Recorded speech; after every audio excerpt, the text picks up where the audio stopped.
Dear viewers, welcome to my channel.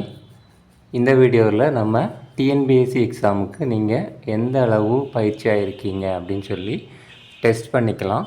நான் இதில் ஒரு 20 கொஸ்டின் தேர்ந்தெடுத்திருக்கேன். இந்த 20 கொஸ்டின் பார்த்தீங்க அப்படின்னா உங்களோட ப்ரீவியஸ் இயர் டிஎன்பிஎஸ்சியில் ப்ரீவியஸ் இயர்ஸில் கேட்கப்பட்ட கொஸ்டின் தான் இந்த 20. 10 கொஸ்டின் தமிழில் இருந்து எடுத்திருக்கேன். 10 கொஸ்டின் பார்த்திங்கன்னா ஜிகேலேருந்து எடுத்திருக்கேன். ஸோ இந்த 20 கொஸ்டினில் உங்களால் எவ்வளோ கொஸ்டின் ஆன்சர் பண்ண முடியுது அப்படின்னு டெஸ்ட் பண்ணலாம். இப்போ முதல்ல தமிழ் கொஸ்டின்ஸ் பார்க்கலாம். முதல் கொஸ்டின், குளிந்தாழ்ந்து, இதனோட இலக்கண குறிப்பு கேட்டிருக்காங்க.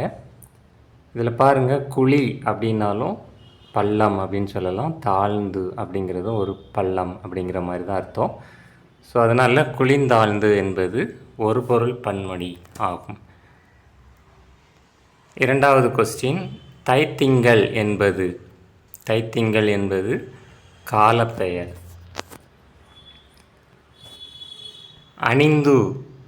அணித்து என்ற சொல்லின் எதிர்ச்சொல். அணித்து என்பது அருகில் அப்படின்னு நமக்கு தெரியும். இங்கே கேட்டிருக்கிறது எதிர்ச்சொல்.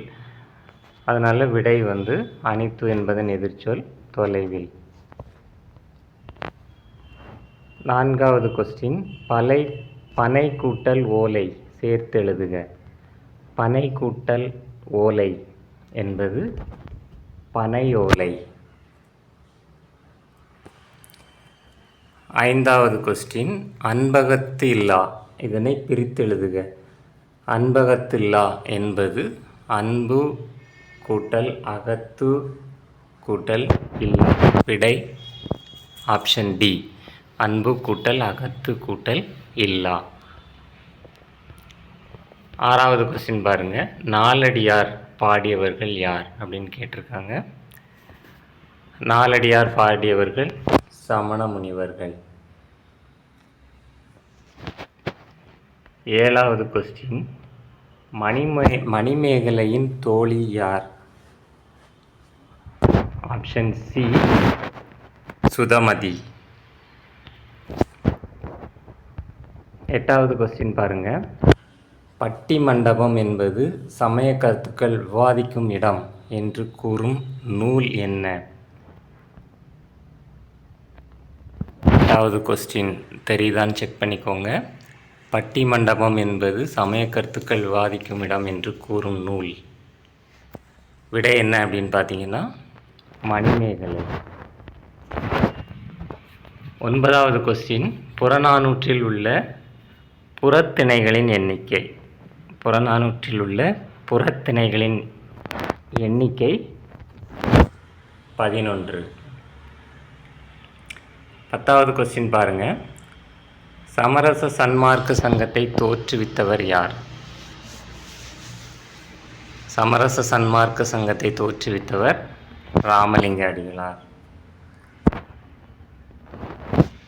அடுத்த பகுதிக்கு போகலாம். பார்ட் பி, ஜிகேயிலிருந்து ஒரு 10 கொஸ்டின் எடுத்திருக்கேன். இதுவுமே உங்களோட ப்ரீவியஸ் இயர் கொஸ்டின்ஸ் பேஸ் பண்ணி தான் எடுத்திருக்கு. முதல் கொஸ்டின், எந்த ஆண்டு இந்திய அரசால் முதல் செம்மொழியாக தமிழ் மொழி அறிவிக்கப்பட்டது? விடை 2004ஆம் ஆண்டு. இரண்டாவது கொஸ்டின், மனித உரிமை நாள். மனித உரிமை நாள் என்று கொண்டாடப்படுகிறது அப்படின்னு பார்த்தோன்னா, மனித உரிமை நாள் டிசம்பர் 10. ஆப்ஷன் சி விடை. 13வது கொஸ்டின் பாருங்கள், 4,8 தென் ஒரு மிஸ்ஸிங் டேர்ம் இருக்குது, தென் 100, 180, 312. இப்போ இதில் மிஸ்ஸிங் டேர்ம் என்ன அப்படின்னு கேட்டிருக்காங்க. இப்போ இந்த சீரீஸ் எல்லாமே பாருங்கள், ஃபஸ்ட்டு நம்பர் 4, ரெண்டாவது நம்பர் 8. ஃபஸ்ட் நம்பர் 4 எப்படி கிடைக்குதுன்னு பாருங்கள், 2 × 2 × 1. அடுத்த நம்பரை பாருங்கள், 3 × 3 × 2. அது இந்த நம்பர் 2 × 2 × 1. இது 3 × 3 × 2. இது பார்த்தீங்க அப்படின்னா 5 × 5 × 4 அப்படின்னு வரும். இந்த நம்பர் 6 × 6 × 5 அப்படின்னு வரும். ஸோ அப்படி நம்ம பார்த்தோம் அப்படின்னா இந்த நம்பர் வந்து என்ன வரும் அப்படின்னு பார்த்தீங்கன்னா 4 × 4 × 3 அப்படின்னு வரும். ஸோ 4 × 4 × 3 வந்து 48 கிடைக்கும். So answer B. 14வது கொஸ்டின், பாலூட்டிகளின் பால் பற்களில் அமைவில் காணப்படாதது எது அப்படின்னு கேட்டிருக்காங்க. பாலூட்டிகளின் பால் பற்களின் அமைவில் காணப்படாதது பின்கடைவாய் பற்கள். 15வது கொஸ்டின், கீழ்காண்பவற்றில் எந்த வகை உணவுப் பொருள் ஃப்ளோய உணவேற்றம் மூலம் கடத்தப்படுகிறது? எந்த வகை உணவுப் பொருள் ஃப்ளோய உணவேற்றம் மூலம் கடத்தப்படுகிறது? ஆன்சர்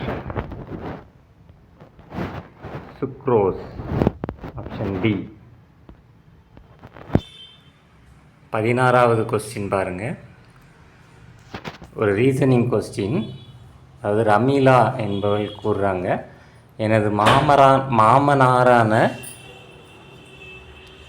ராமநாதனின் ஒரே மகனான ராமன் ராகவியின் தந்தை.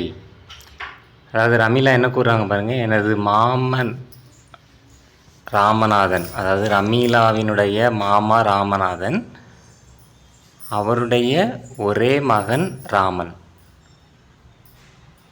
அது யார் அப்படின்னா ராமன்கிறது ராகவியினுடைய தந்தை. அப்போ ராகவிக்கு வந்து தந்தை ராமன், ராகவியினுடைய தாத்தா வந்து ராமநாதன் அப்படிங்கிறது இதிலிருந்து தெரியுது.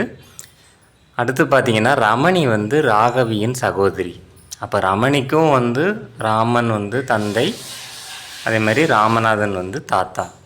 இப்போ கொஸ்டின் என்ன, ரமணி ராமநாதனுக்கு என்ன உறவுன்னு கேட்டிருக்காங்க. ரமணியோட தாத்தா வந்து ராமநாதன், அப்போ ரமணி வந்து ராமநாதனுக்கு பேத்தி உறவு வரும். பேத்தி என்பது சரியான விடை. 17வது கொஸ்டின், அம்பேத்கர் ஒரு வாழ்க்கை என்ற நூலை எழுதியவர் யார் அப்படின்னு பார்த்தீங்கன்னா சசி தரூர், ஆப்ஷன் ஏ. 18வது கொஸ்டின், ஹரப்பர்களால் அறியப்படாத விலங்கு எது அப்படின்னு கேட்டிருக்காங்க. ஹரப்பர்களால் அறியப்படாத விலங்கு குதிரை. 19வது கொஸ்டின், 1891 அயோத்திதாசரால் நிறுவப்பட்ட திராவிட மகாஜன சபையின் முதல் மாநாடு நடைபெற்ற இடம். 1891 அயோத்திதாசரால் நிறுவப்பட்ட திராவிட மகாஜன சபையின் முதல் மாநாடு நடைபெற்ற இடம் கேட்டிருக்காங்க. Option C, Nilgiri. 20வது கொஸ்டின், ஒரு அரைக்கோளத்தில் காணப்படும் மீப்பெரு வட்டங்களின் எண்ணிக்கை. அரைக்கோளம்னா இப்படி இருக்கும், இந்த மாதிரி இருக்கும் அரைக்கோளம். ஒரு தர்பூசணியை வந்து பாதியாக கட் பண்ணிங்க அப்படின்னா அது அரைக்கோளம். அதில் மீப்பெரு வட்டங்களின் பெரிய வட்டம் அப்படின்னு பார்த்திங்கன்னா இந்த மேலே இருக்கிற வட்டம் தான் மீப்பெரு வட்டம். அது வந்து 1 தான் இருக்கும். ஸோ ஆன்சர் வந்து 1. இந்த கொஸ்டின் எல்லாம் ஆன்சர் பண்ணி பார்த்துருப்பீங்க. இதில் உங்களால் எவ்வளோ கொஸ்டின் ஆன்சர் பண்ண முடியுதுன்னு செக் பண்ணிக்கோங்க. மீண்டும் நாளை ஒரு வீடியோவில் சந்திக்கலாம்.